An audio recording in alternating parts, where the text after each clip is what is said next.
Hello. Today we're in Hampton Court by the side of the River Thames west of London.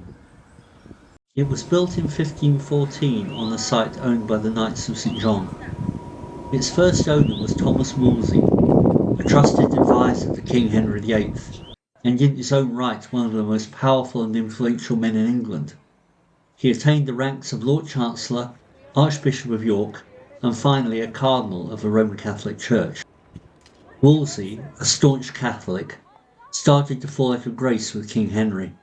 The king wanted a son and heir, and his wife, Catherine of Aragon, showed no sign of producing one.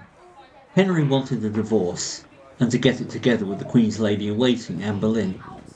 Henry petitioned the Pope, Clement, to annul the marriage, but for largely political reasons the Pope dragged it out for ages, despite Wolsey's best efforts.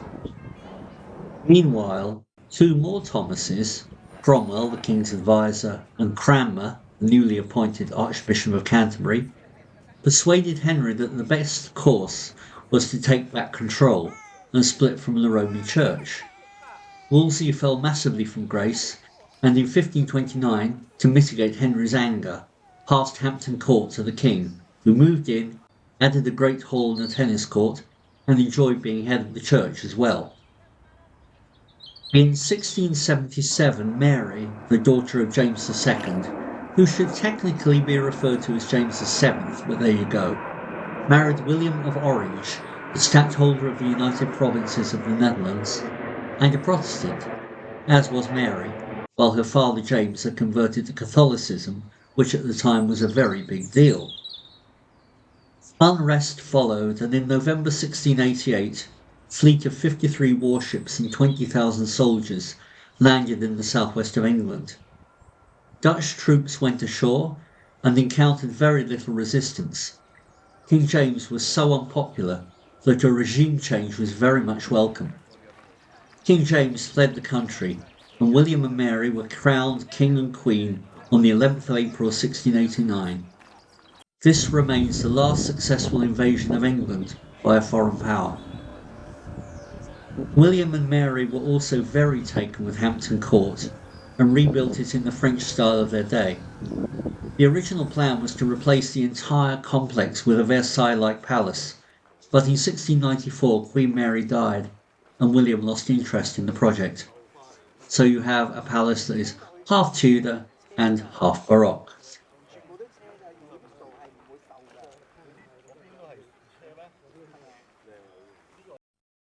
The 18th century George II was the last monarch to live at Hampton Court. He moved out in 1737, preferring St James's Palace in London. In 1838, Queen Victoria opened the palace to the public.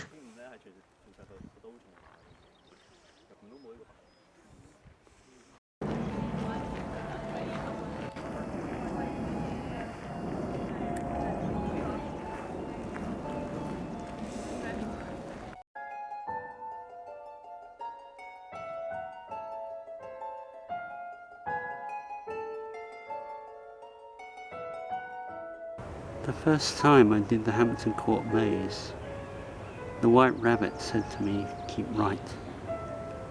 This time there was just the dormouse. She said, "Feed the head."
which talking through the favour picture cards, so I'm looking like that Mum has just sent a list of